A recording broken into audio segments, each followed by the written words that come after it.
감사합니다. 오늘도 큰 은혜가 되어 기쁩니다. 오늘 이렇게 뵙고 싶었던 얼굴 또 뵙게 되어 또한 건강한 모습으로 다시 회복돼서 오셔서 감사하고, 또 아버지의 자리 아드님이 채워주셔서 감사하고, 또 곳곳에 항상 앉으시던 자리 채워주셔서 진심으로 감사드립니다. 항상 행복한 우리 교회임을 잊지 마시고 행복하다 고백할 수 있는 우리 모든 교회 될 수 있기를 간절히 소망합니다. 오늘의 제목은 좀 불편하실 수 있겠어요. 무슨 얘기지? 너의 지나침이 내겐 왜 이리도 불편할까? 욥의 지나침이 내겐 왜 이리도 불편할까라는 제목으로 말씀 나누려고 합니다. 욥기 하면 떠오르는 단어가 있습니다. 고난, 시련, 그리고 그 고통을 인내로 이겨낸 욥의 이야기. 이것이 우리가 가지고 있는 선입견이에요. 이미 내용을 아십니다. 믿음이 얼마나 좋았던지 하나님의 자랑거리였다. 그로 인해 마귀가 시험하러 옵니다. 그리고 그 시험이 시작되었고, 그럼에도 불구하고 흔들리지 않고 결국 이겨낸 욥의 이야기, 이것이 욥기의 내용입니다. 욥기의 대다수의 성도들의 상식은 여기에 매여 있다는 거예요. 특별히 총 42장의 방대한 내용인데요, 그동안 욥기를 알아온 성도들의 대부분의 상식은 1장, 2장, 32장 딱 3장만 가지고 욥기를 정의 내리고 있습니다. 이유 없는 고난, 그의 인내, 갑절의 축복, 할렐루야, 끝. 사실 욥기의 주제를 잘못 알고 계신 거예요.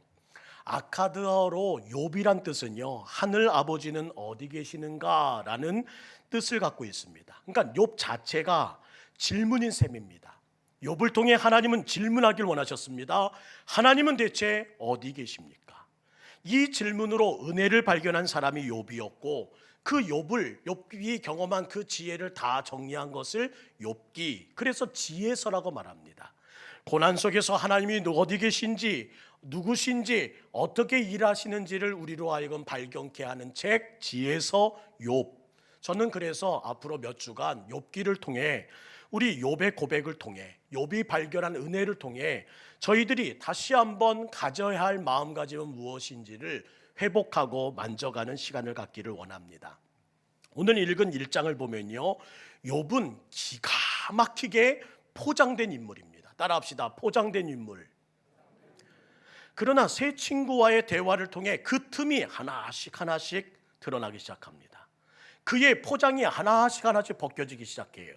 그 오랜 시간 걸렸다, 그 시간이 그렇게 힘들었다, 그것이 42장이라는 방대한 내용을 통해서 우리에게 말씀하신다는 겁니다.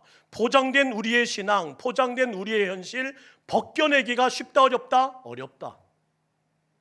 자기 입으로 자기 의를 말하지는 않지만 그는 자기 의가 무척 강한 신앙인이었습니다. 그러한 욥을 하나님의 은혜로 붙드셔서 어떻게 벗기시고 어떻게 변화시키고 어떻게 온전하게 하시는지 그 과정을 경험한 책이 바로 욥기라는 거예요. 그래서 한 주 우리 장에 붙어 있는, 숨겨져 있는 주의 메시지를 발견함을 통해서 우리 성도님들도 다시 한번 더 깊은 은혜를, 더 깊은 발전을 이뤄가기를 소망합니다. 오늘 1절부터 시작해 볼까요? 1절 함께 읽겠습니다. 시작. 우스 땅에 욥이라 불리는 사람이 있었는데 그 사람은 온전하고 정직하여 하나님을 경외하며 악에서 떠난 자더라. 우스라는 땅의 이름부터 시작합니다. 에돔 땅입니다. 에돔이 어떤 후손들의 땅이에요? 에서의 후손들입니다. 야곱이 아닙니다. 에서입니다. 하나님께 범죄하였고 하나님의 거룩한 뜻을 어겼던 그였지만 하나님이 지키셨다, 끝까지. 욥도 친구들도 다 에돔 사람. 그런데 그 땅에 믿음 있는 사람이 있었으니 하나님의 자랑거리임에 틀림없죠. 여기서 제가 욥에게 붙이고 싶은 별명이 있습니다. 가시밭의 백합화. 무슨 의미입니까? 출생 배경, 가문의 영향력과 관계없이 하나님 신뢰하고 주님 말씀 순종했더니 욥과 같은 인물 나오더라. 따라합시다. 핑계댈 게 없다. 핑계댈 게 없다. 사람들은 핑계댑니다. 아이고, 우리 부모를 보세요. 우리 부모를, 우리 가정, 우리 가문을 좀 보시라고요. 그런데 제가 별 수 있어요? 사랑하는 성도 여러분, 배경과 영향력 관계없이 하나님 신뢰하고 하나님 말씀 붙들어 순종하면 가시밭의 백합화, 욥과 같은 인물로 쓰임받을 수 있다 없다? 있다. 핑계댈 게 없어.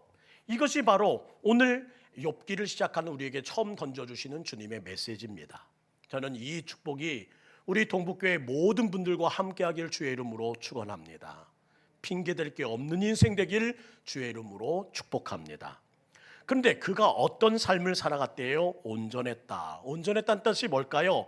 왔다 갔다 하지 않았다는 거예요. 변덕스럽지 않게 한결같은 신앙을 했던 욥, 온전하다는 표현만큼 성도가 들을 최고의 찬사가 없을 것 같습니다. 그럼에도 불구하고 한편으로 욥은 어떤 사람이었다?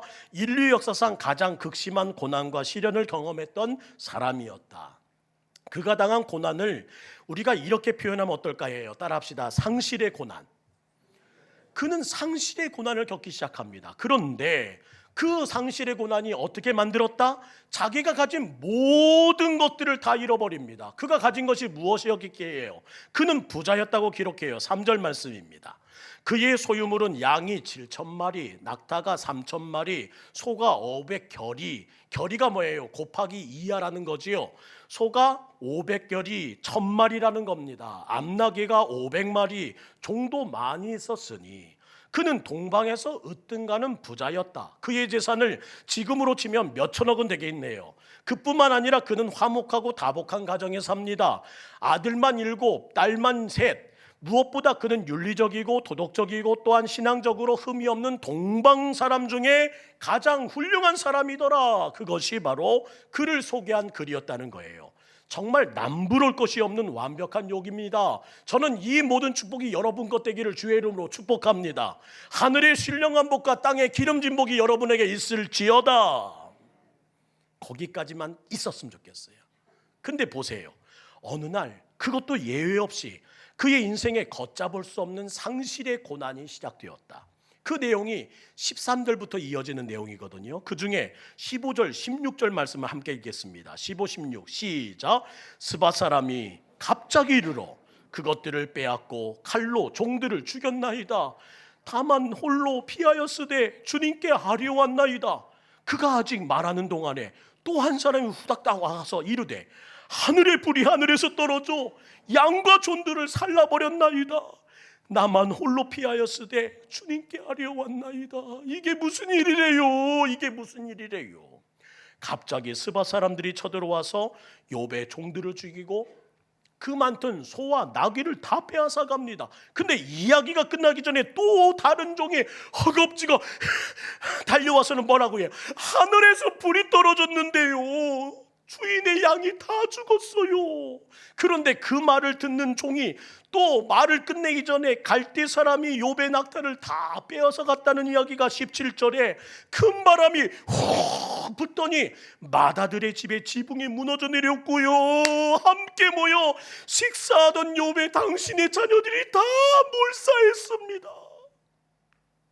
반복되는 문장. 아직 말하는 동안에 먼저 도착한 종이 포구도 끝나기 전에 마치 소설에나 있을 법한 일들이 지금 전개되고 있습니다. 실제로 욥의 가정에 그런 일이 일어났다는 거예요. 순식간에 동시다발적으로 마치 해일처럼 어떤 준비나 어떤 대책도 마련할 시간 없이 속수무책으로 벌어지는 일들을 맨몸으로 마주하는 욥의 현실이 눈에 보입니다. 제 경우에도 힘든 일 많았지만 이 정도는 아니었었던 것 같아요. 옆에 분에게 물어보세요. 이 정도 힘든 적이 있으셨습니까? 없기를 주의 이름으로 축원합니다. 대체로 무난했어요. 그래도 이길만 했습니다. 그럼에도 불구하고 이만큼 힘들지 않았다 할지라도 시련과 고통 좋아하는 사람 없고요. 살다 보면 피할 수 없는 불청객이란 사실을 인정할 수밖에 없습니다. 이 불청객으로 인생이 망가진 이들도 더러 보이고요. 거듭되는 시련에 정신이 아예 물크러져서 물결치는 대로 이리저리 흔들리는 일들도 생기더라는 겁니다. 이때 욥은 어떻게 반응할까요? 아카디아로 욥이라는 무슨 뜻이라고요? 하나님 아버지 대체 어디 계십니까? 라는 그 질문으로 그 앞에 섰던 것처럼 이 질문으로 답을 찾아가는 욥의 인생이 우리 안에 펼쳐진다는 거예요. 근데 그 전에 한번 좀 보자고요. 오늘 우리가 펼쳐봐야 된 이유가 바로 이겁니다. 먼저 왜 욥에게 이런 일이 일어나는 거예요. 6절부터 12절에 보면 그 원인 제공자를 뚜렷이 말합니다. 사탄이더라. 마치 하나님이 욥에게 대하여 사탄과 타협하셔도 되고, 또한 사탄과 함께 협상하는 것처럼 보이고, 사탄으로 하여금 이 모든 계획을 승낙하는 것처럼 보인다는 거예요. 질문하게 됩니다. 뭐지? 이게 대체 뭐야? 12절 말씀 한번 볼까요? 12절 말씀. 여호와께서 사탄에게 이르시되 내가 그의 소유물을 다 내 손에 맡기노라. 하고 싶은 대로 해. 다만 그의 몸에는 내 손을 대지 말지니라. 사탄이 곧 여호와 앞에서 물러가니라. 왜 하나님은 이렇게 온전하고 이렇게 정직하고 하나님 경외하고 악에서 떠난 욥에게 이러한 고난이 되도록 허락하셨을까요? 의인 중에 의인, 믿음의 사람 아닙니까? 그에게 어울리지 않은 부당한 처사 아니에요? 이 시련이요, 이 결정이요? 근데 뭐예요, 주님? 사랑하는 성도 여러분, 이러한 우리의 상황 가운데 생각지 못했던 일들이 찾아옵니다. 당황스럽습니다. 부당한 처사처럼 느껴져요. 그러나 우리 안에 이 마음 한번 가져보자고요. 분명한 의미가 있을 겁니다. 분명한 의미가 있을 겁니다. 지금 마귀는요, 자기 뜻대로 진행되는 것 같아 마지막 이렇게 기록합니다. 휘파람을 불며 물러갔더라. 근데 그 결과가 어떻게 될지 상상을 못하는 지금 상황입니다. 휘파람 불던 마귀가 곧 까무러칠 일들이 벌어질 텐데, 지금 상황, 마귀는 미래를 알지 못하고 장래일을 알지 못해서 지금 아무 꿈도 못 꿔요. 지금 당장 휘파람 불며 아싸 하면서 시작되는 모습만 보고 있다는 거예요. 그러나 기억하십시오. 이 모든 일에는 의미가 있습니다. 생각해 보세요. 아기를 낳는 산모는요, 자기의 온몸이 찢어질 듯한 그 극심한 진통의 의미를 압니다.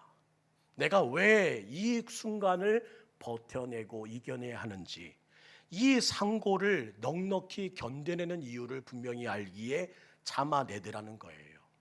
오늘 우리의 문제는 무엇이냐?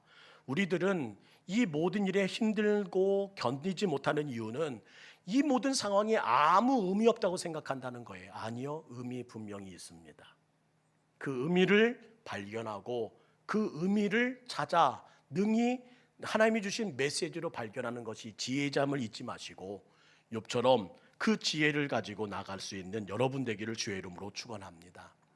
고난의 소용돌이 속에 욥이 무엇을 해요? 20절 말씀 함께 읽을까요? 20절. 참 대단한 사람입니다. 시작. 욥이 일어나 겉옷을 찢고 머리털을 밀고 땅에 엎드려 뭐 했대요? 예배하니라. 영문도 할 수 없는 시련, 순식간에 동시다발적 해일처럼 일어난 그곳에 그는 섭니다. 찢은 옷은 조각난 그의 마음을 의미하고 밀린 머리는 무방비 상태인 자신을 호소하는 주님을 향한 예배의 모습이었습니다. 그럼에도 불구하고 단 하나도 등장하지 않는 말, 하나님을 원망하지 아니하였다. 욥은 그 순간에도 자신이 당한 고난 뒤편에 계신 하나님을 바라보았대요. 21절 말씀 보세요. 그의 고백은 참으로 대단합니다. 내가 모태에서 알몸으로 나왔사온즉 또한 알몸이 그리로 돌아올지라. 주시니도 하나님이시요 거두시니도 여호와이시니 여호와의 이름이 찬송을 받으시옵소서.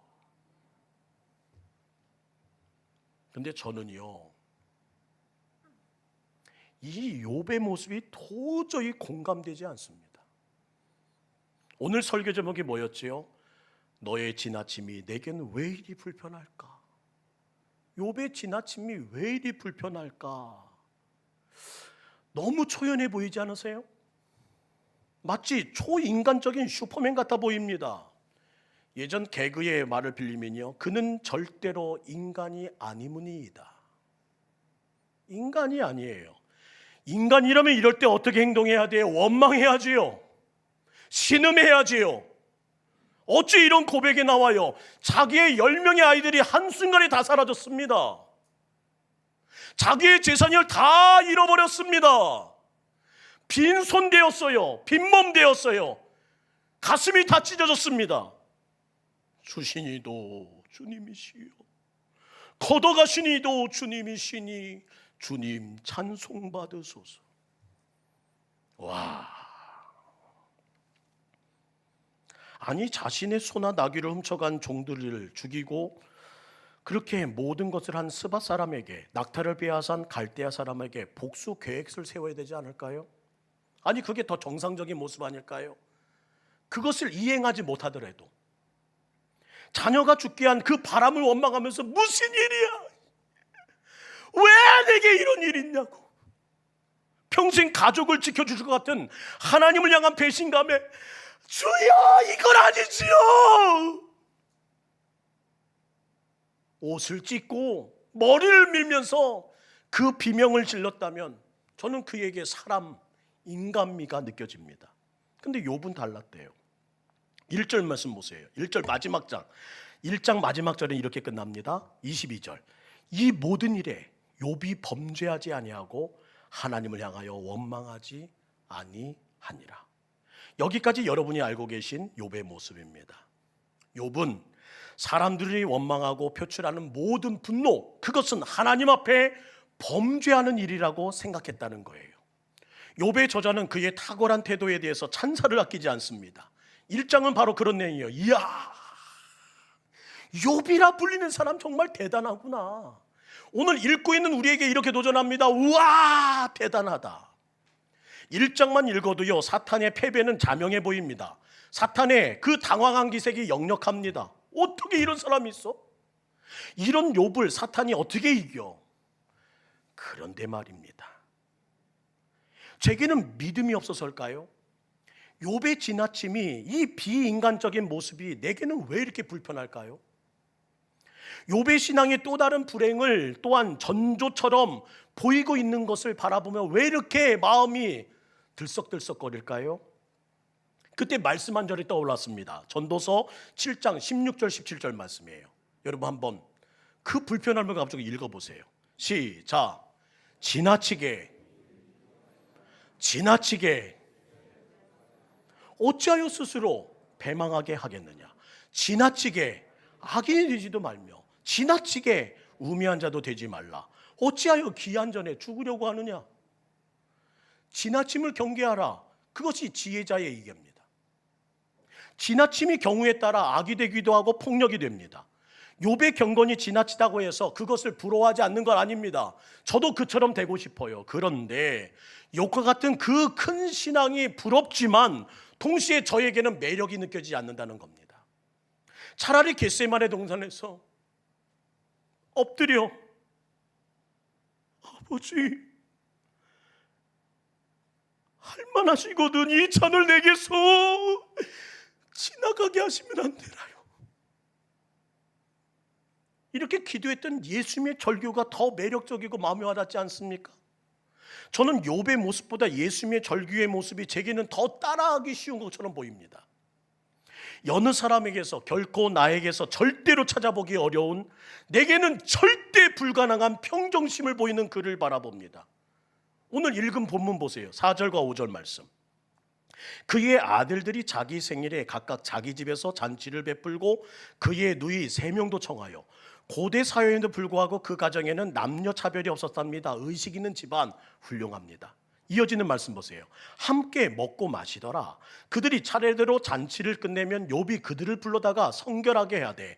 아침에 일어나서 그들의 명수대로 번제를 드렸으니 이는 욥이 말하기를 혹시 내 아들들이 죄를 범하여 마음으로 하나님을 욕되게 하였을까 합니다. 그리고 이어지는 말씀, 욥의 행위가 항상 이러하였더라. 항상. 잔치가 끝나면요 항상 이랬대요. 아들들을 죄를 지었을까 봐 한 명씩 확인합니다. 너 죄 지은 거 있어 없어? 어서 풀어. 어서 풀라고. 죄 지은 게 있냐고 없냐고.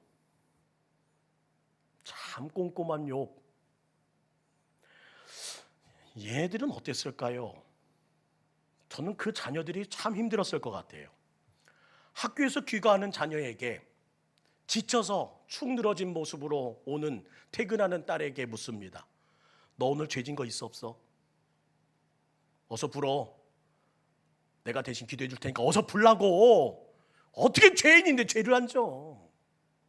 그리고는 없다니까요. 없다고요. 하는데 저 구석에 가서 기도하기 시작합니다. 아버지, 아버지, 우리 아이가 죄진 게 없나요? 죄진 게 없나요? 제가 대신 기도합니다. 용서해 주세요.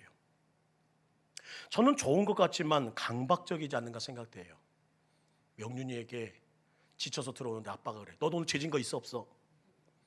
어서 불어, 어서 불러. 본우이가 들어오는데 엄마가 딱 째려보면서 그래. 너 오늘 죄진 거 있어 없어? 어서 불라고. 저는 이런 강박적인 분위기에 사는 이 자녀가 과연 행복했을까 하는 생각이 들어요. 너무 지나치지 않나요? 저는 오늘 이 가정에서 하나 찾지 못한 단어가 하나 있습니다. 자연스럽다. 자연스러움이란 단어가 보이지 않습니다. 고린도후서 3장 17절 말씀 볼까요? 주는 영이시니 주의 영이 계신 곳에 뭐가 있대요? 자유가 뭘까요? 자연스러움이 있더라. 자유를 뭐라고 지난주에 말씀드렸지요? 자녀됨. 자유가 뭐냐? 자녀가 부모가 있는 자녀가 되는 겁니다. 부모와 같이 있는 자녀의 특징은 뭘까요? 눈치 안 봅니다. 두려움 없습니다. 평안합니다.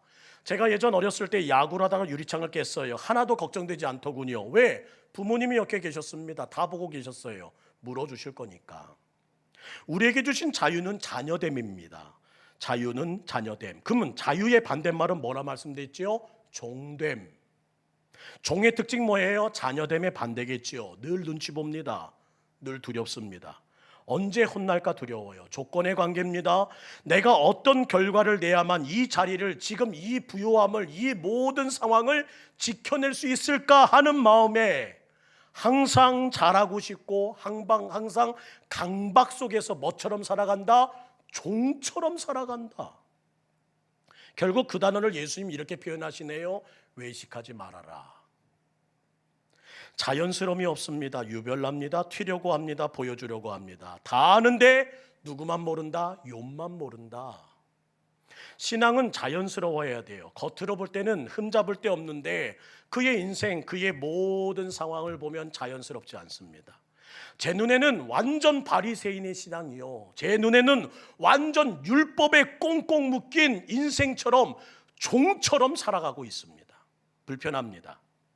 자녀는 부모에게 편히 말하는 것이 그의 인생 아닐까요? 엄마, 나 너무 힘들어요. 아빠, 나 필요한 게 있어요.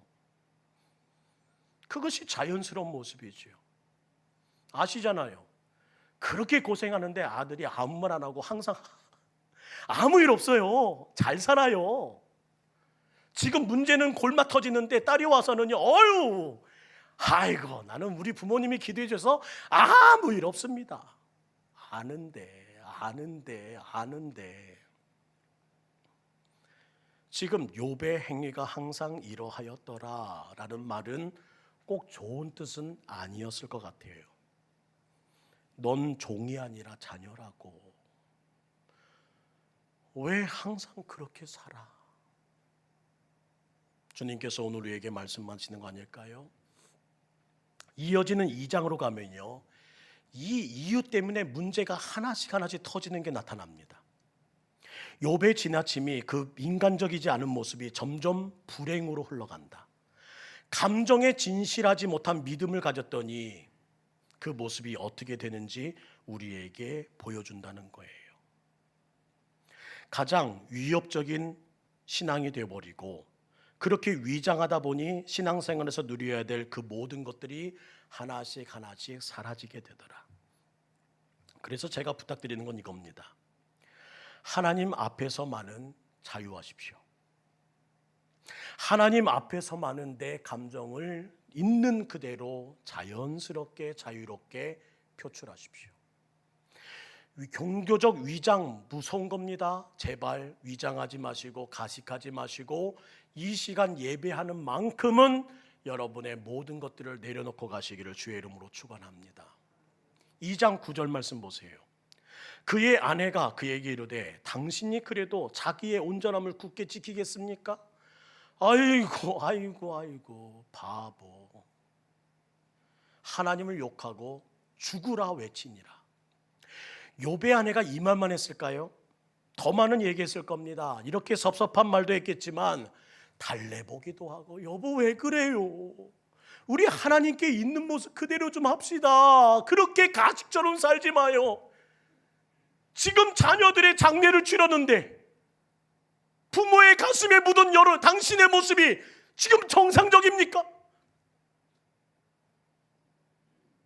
그런데 문제는요, 아내에 대한 이야기는 딱 이 말만 기록해요. 딱 이 말만 기억하고 있습니다. 종교적 위장으로 포화 상태가 된 욥은 자기 분노를 해결하지 못하고 자기 아내의 말을 빌려 자기 감정을 표출합니다. 하나님, 아내가 내가 하는 말을 들으세요. 이게 남편에게 할 말입니까? 하나님을 욕하고 죽으라고요? 저는 그러지 않습니다. 그런데 아내의 이야기가 지금 자기 이야기예요. 지금 아내의 감정이 자기 감정입니다. 그럼에도 숨기고 있어요. 여러분, 혹시 내 입에서요, 야, 누가 그랬대, 누가 그러더라, 이거는요 다 자기 이야기고 자기 감정이에요.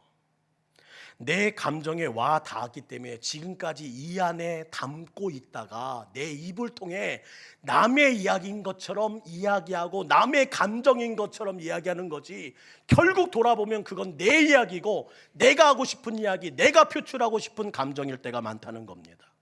3장을 가볼까요? 3장에는요 이제는 자기 생일을 저주합니다. 왜 나를 태어나게 하셨습니까? 주신이도 주님, 가져가시는 주님, 그렇게 호화롭던, 그렇게 아름다웠던 그 고백이 서서히 사라지네요. 왜 나를 낳으셨냐고요. 하나님께 내 감정을 쏟아부으면 오히려 속이 살아나는데 하나님께 감정을 쏟아놓지 못하니 서서히 그 마음이 병들어 갑니다. 어쩌면 1장의 욥은 기가 막히게 포장된 인물이에요. 신앙이 뭡니까? 하나님께 모든 것을 쏟아놓는 거예요. 오늘 찬양했지요. 주 예수께 모든 것 쏟아놓으라. 늘 은밀히 보시는 주님께서 늘 함께 하시리라. 저는요 우리 모든 성도님들이 오늘같이 이렇게 조용히 앉아 예배드리면서 찬양으로 쏟아붓는 모습을 볼 때면, 자유롭게 기도하시는 모습을 바라보며 환하게 웃는 모습을 바라볼 때면, 외식함 없이 예배드리는 자연스러움을 바라볼 때면 비로소 안심이 됩니다. 주여, 이제 됐습니다. 그런데 자유로움이 없습니다. 찬양하는 데 있어서 여러분의 모든 모습에는 그냥 완전해 보입니다. 너무 지나친 것은요 여러분의 신앙에 해로워요. 좀 자유로워지십시오. 넌 종이 아니라 자녀라고. 왜 종처럼 그렇게 긴장하고 예배드려? 그렇게 가면을 쓰고 예배드려? 왜 그렇게 모든 걸 된 것처럼 생각하고 예배드리냐고. 하나님 아버지 앞에서만은 자유하십시오. 하나님 앞에서만은 감정을 표출하십시오. 종교적인 위장 참 무서운 겁니다. 그리고 신앙으로 포장되어 이렇게 자기를 꽁꽁 묶고 있는 이 모든 신앙은요 위협적입니다.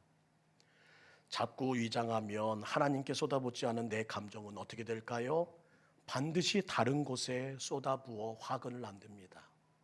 하나님께 쏟아부을 마음을 하나님께 쏟지 못했더니 어디로 가요? 아내에게 갑니다. 남편에게 갑니다. 가족에게 갑니다. 너 죄 지은 거 없어? 빨리 말해. 주여, 내 아내가 이렇게 말합니다. 이걸 가만히 놔두시나요? 주변에 만나는 사람에게 내일 또 그 화근이 갑니다. 오늘 제발 좀 자유로우시라고요. 제가 사랑하는 분이 계십니다. 그분은 항상 교회 올 때마다 빵긋빵긋 웃으세요. 모든 행복을 다 가지고 가시는 것처럼 환하게 회복되어 나가시는 모습을 보여주십니다. 근데 그 집에 신방을 갔습니다. 그런데 남편이 하는 얘기가 그거예요. 목사님, 정말 못 살겠습니다. 이렇게 환하게 웃는 아내분가요? 이렇게 큰 은혜를 받았다고 굽신굽신 일하며 가시는 아내인데도요 못 살아요. 왜요? 일주일 내내 죽겠다고 누워 있습니다. 일주일 내내 아프다고 누워 있습니다. 일주일 내내 괴롭다고 합니다. 아무것도 못한다고. 근데요, 주일만 되면 다 살아난 것처럼, 주일만 되면 다 기도 응답 받은 것처럼, 주일 예배만 드리면 다 나은 것처럼 그렇게 가식하고 돌아와서는 또 누워요. 또 못 살겠다고 그러고. 이게 천국입니까? 우리 교회에 그런 분이 있다는 게 아니고, 혹시 그 일을 반복하고 있는 우리 가족은 없으신지요? 제가 오늘 불안합니다. 꼭 그러실 것 같아서. 집에서 누워 계시고 계셨습니까? 그럼 여기 누워 계셔요. 그게 하나님이 바라보고 계시는 예배자의 모습이에요. 주여, 이게 내 모습이에요. 내가 이렇게 살아가는 사람입니다. 주님 아시잖아요.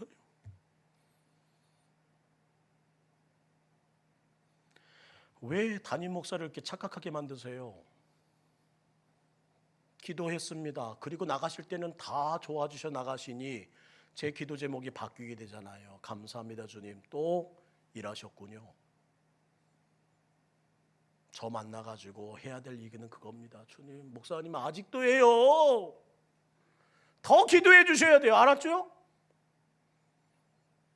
연출하지 마시고 자연스럽게, 힘들면 힘들다고, 괴로우면 괴로웠다고, 못 살겠다면 못 살겠다고, 우리 하나님 아버지는 그 모습 그대로 예배드리기를 원하십니다.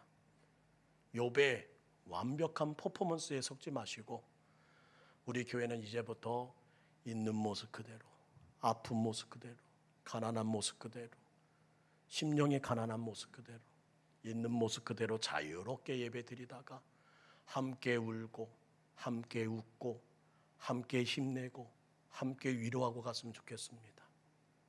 우는 일 있으면 예배 시간 내에 다가가서 함께 어깨 동무하고 울어줄 수 있는 것, 이사 오셔서 기쁘면 함께 손잡고 기뻐할 수 있는 자연스러움, 축하할 일이 있는데도 축하도 안 해주고, 힘든 일이 있는데도 표 하나 안 내고 또 말짱한 척 해가지고 집에 돌아가 지옥 만들지 말고, 그 화근으로 가족을 힘들게 하지 말고, 쏟아놓을 때가 바로 이곳임을 잊지 마시고 다 쏟아놓고 가시기를 주의 이름으로 부탁드립니다.